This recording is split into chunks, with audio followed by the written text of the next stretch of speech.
أعوذ بالله من الشيطان الرجيم بسم الله الرحمن الرحيم.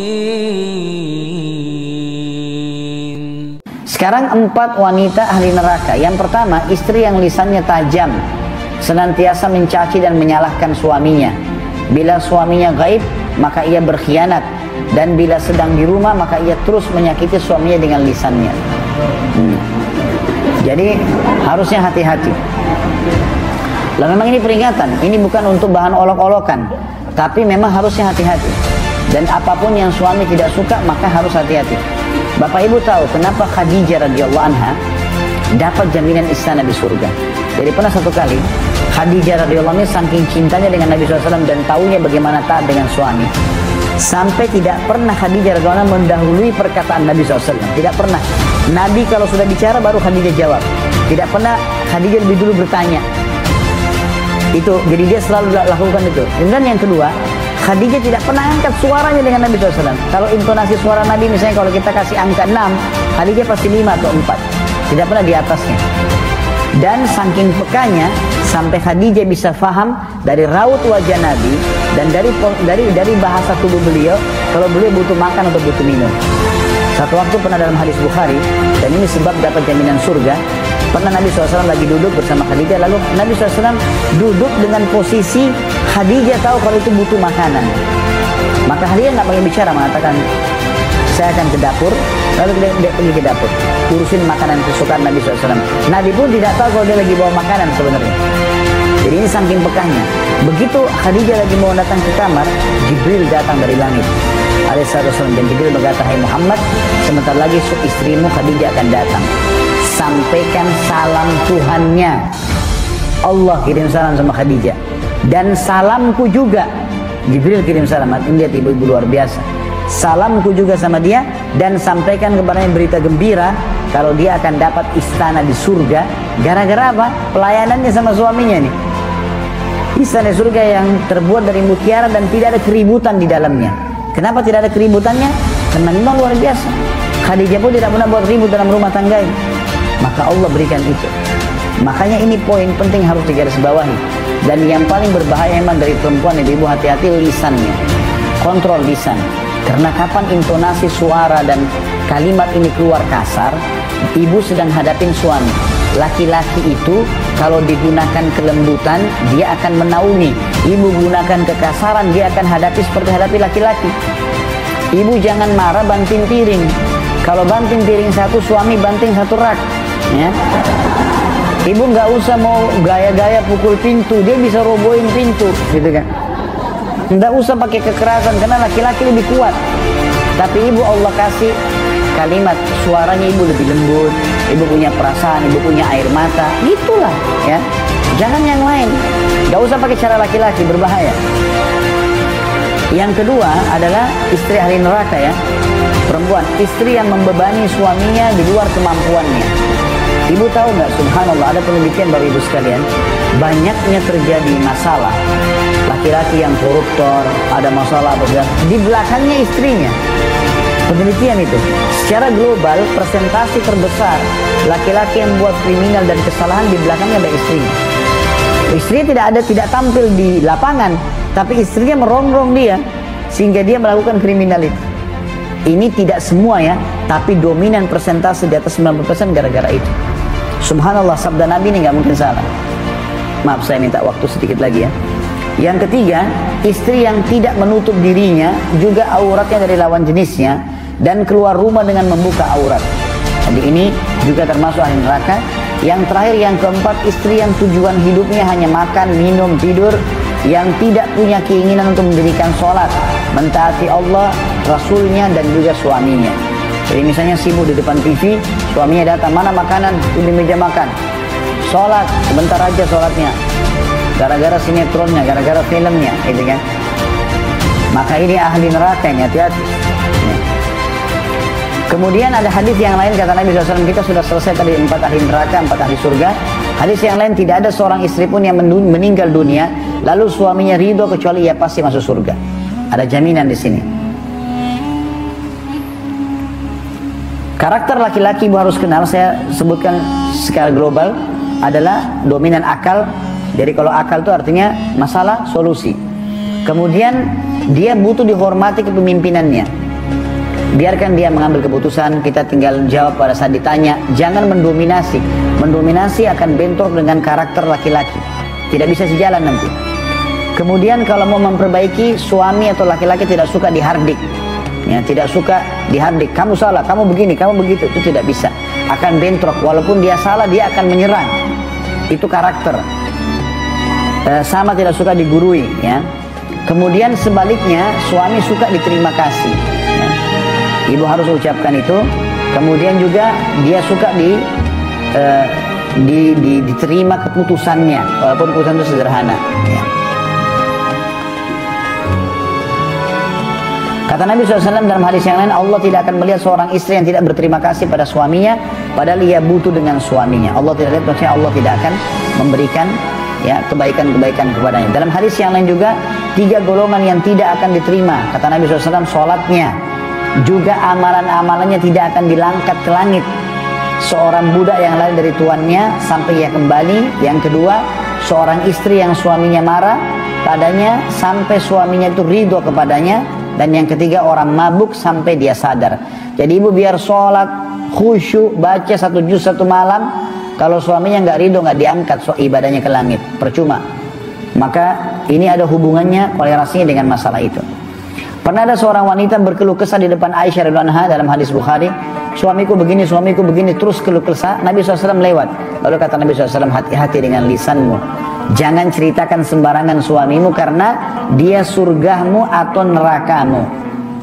Aisyah juga berkata radhiyallahu anha, wahai sekalian wanita, bila kalian tahu hakikat hak suami kalian terhadap kalian, maka pasti seseorang dari kalian mengambil debu kaki suami kalian dan meletakkan pada pipinya. Juga Nabi SAW bersabda dalam hadis lain, wanita dari kalian yang menjadi penghuni surga ialah yang penuh dengan kasih sayang. Yang bila dia berbuat salah atau suaminya berbuat salah, maka dia mendatangi suaminya dan meletakkan tangan di atas tangan suaminya, seraya berkata di malam hari pada saat mau tidur, aku tidak akan tidur sampai engkau ridho kepadaku. Ya, perlu ibu-ibu tahu, sebenarnya kalau laki-laki pun buat salah, pada saat ibu datang kepada suami mengatakan, kalau memang saya yang salah maafin ya, itu malah muncul naungan. Kalau ibu makin merendah maka akan muncul naungan, maka dia akan mengakui kesalahan. Ini umumnya ya. Kemudian kita bicara tinggal 2 kewajiban lagi. Tadi yang pertama ketaatan, yang kedua adalah masalah biologis. Dan ini penting sekali karena salah satu syekh di Saudi, di Mesir, menulis buku, dan saya lagi bedah bukunya, diterjemahkan bahasa Indonesia, namanya Mahkota Pengantin. Beliau mengangkat penelitian sebagian ulama tentang masalah sperma laki-laki. Salah satu komposisinya itu ada api. Makanya sperma itu panas ya. Salah satu karena dia darah gitu kan, dari darah. Kemudian dia kena tergabung dengan hikmah Allah, dari menjadi dia berubah warna dan dia punya komposisi api. Jadi dia memang panas. Nah ini kalau tidak dikeluarkan maka akan berpengaruh pada emosi. Jadi kalau ibu-ibu punya suami suka marah-marah, masalahnya di situ saja.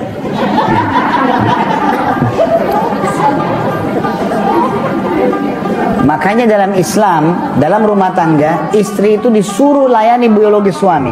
Sampai perhatikan hadis Nabi ya, bila seorang suami memanggil istrinya keranjang, bahasanya jelas dengan letter seperti itu, letter begitu, lalu si istri ya, tidak mendatanginya, tidak mau datang, maka istri tersebut dilaknat sampai pagi. Kok bisa kesannya kayak perempuan terkekang di situ ya? Padahal sebenarnya bukan itu. Allah sebagai pencipta lebih tahu. Karena suami akan emosional, tidak akan penuhi kebutuhan, akan kasar. Pengaruhnya gara-gara biologis. Biologisnya itu berbahaya karena sperma itu panas. Dia nggak bisa mengontrol itu semua. Juga dalam hadis yang lain, bila seorang suami memanggil istrinya keranjang sedangkan si istri sedang dicorong asap rumahnya, maka dia wajib menjawab panggilan suaminya. Ibu saya kasih kata kunci, kalau mau dompet suaminya terbuka. Mau nggak? Pasti dia akan royal sama ibu-ibu. Bapak-bapak juga sini pasti akui. Ini di rumah Allah nanti disaksikan. Ada 3 hal yang harus dijaga dari laki-laki. Pertama, matanya, pandangan mata. Makanya kata Nabi SAW, wanita ahli surga, wanita yang kalau kau lihat kepadanya kau akan senang. Berarti pandangan laki-laki berpengaruh sekali. Kalau suami ibu suka warna merah kah, warna biru kah, warna apa saja, pakai warna itu.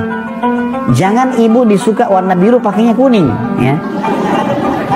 Kenapa pakai ini? Saya tidak suka. Ya sudah, saya suka dari dulu, saya gadis pakai ini. Jangan.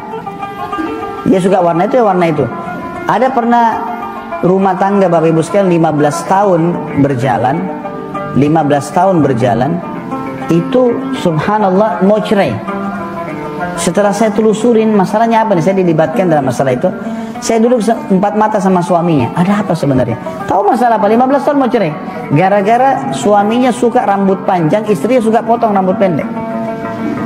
Saya ini kena fitnah dengan rambut panjang. Setiap saya bilang sama istri saya, jangan, tidak mau, potong pendek. Kenapa potong pendek ya? Biarin panjang, kenapa sih? Tapi seperti itulah. Ini dominasi, mata berpengaruh sekali. Warna, penataan rumah, gitu kan. Penampilan dia suka, ya sudah. Ya, yang penting itu bukan pelanggaran agama. Kalau pelanggaran agama tidak boleh. Kalau Allah haramkan tidak boleh. Kata Nabi SAW, la ta'ata li makhlukin fi ma'siyati khaliq. Tidak boleh patuh pada makhluk yang berbuat maksiat kepada sang pencipta. Yang kedua, perutnya. Apa yang bapak, suami ibu suka makanannya, misal sayur asam, misal apa, siapin selalu. Walaupun ibu lihat ini orang kok nggak bosan-bosan makan itu terus, nggak apa-apa, biarin di depan dia ada itu, ada sayur asam. Nanti ibu mau tambah menu lain silahkan. Begitu dia duduk, nah ini favorit saya, nah bagus deh itu. Ya, nggak usah bilang kamu nggak bosan ya, jangan bilang. Yang ketiga, kemaluannya, biologisnya. Kalau sudah dipenuhi tiga-tiga ini, dompetnya terbuka. Kalau dia pulang rumah berantakan, Pak, baju dia warnanya tidak suka, makanan dingin, mau diajak tidur tidak mau, baulah segala macam. Terus beliin saya ini, nggak bisa. Saya mau ini, nanti aja. Nah itu rahasianya. Sudah dapat ya? Baik, banyak sekali hadis di sini Bapak Ibu sekalian, tapi saya tidak sebutkan semua. Yang ketiga yang harus dipahami adalah ibu tidak boleh beribadah sunnah kecuali dengan izin suami, terutama puasa sunnah. Kalau suami lagi libur, misalnya Senin Kamis, dia lagi cuti hari Senin, ibu kalau mau puasa izin dulu, saya mau puasa besok ya. Kalau diizinkan silakan, kalau enggak. Ya, itu sesuai dengan hadis Nabi SAW. Dalam hadis, tidak halal bagi seorang istri yang beriman pada Allah dan hari kemudian atau hari akhir berpuasa sementara suaminya sedang ada kecuali dengan izinnya, dan tidak boleh istri memasukkan siapapun ke rumahnya kecuali dengan izin suaminya. Ya. Jadi walaupun ibu yang punya rumah, ibu punya rumah nih, ibu beli, ibu nikah dengan seorang laki-laki, orangnya miskin, tidak punya rumah, dia tinggal di rumah ibu. Walaupun itu rumahnya ibu, setelah dia jadi suami, ibu nggak boleh masukkan sembarangan orang di rumah. Sampaikan. Karena dia sekarang penaung dan pelindung di situ. Maka ini perlu digarisbawahi, tidak boleh berpuasa terutama sunnah ya. Kata Nabi SAW dalam hadis yang lain, tidak boleh seorang wanita berpuasa sementara suaminya sedang bersamanya kecuali dengan izinnya. Sama juga kalau bapak ibu kita kan kalau bakti sama orang tua, perhatikan perbedaan antara ketemunya haknya Allah wajib dengan hak wajibnya makhluk. Jadi misal sholat 5 waktu, kan itu wajib kita ya. Kalau ketemu itu dengan hak wajibnya makhluk, misalnya bakti sama orang tua. Kalau kita lagi sholat duhur, misalnya ibu kita atau ayah kita panggil, nah kita nggak usah batalin sholat, karena wajib sama wajib ketemu. Wajib haknya Allah dengan hak wajibnya makhluk. Tapi kalau ketemu dengan hak sunnahnya Allah, misal kita lagi sholat sunnah, ketemu dengan hak wajibnya makhluk, ibu atau ayah kita panggil, kita harus batalkan sholat sunnahnya. Ya, ini nggak boleh enggak. Jadi kalau ibu kita lagi panggil, oh saya lagi sholat sunnah, nggak bisa, batalin. Sama juga kalau istri yang dipanggil oleh suaminya. Ini perlu digarisbawahi.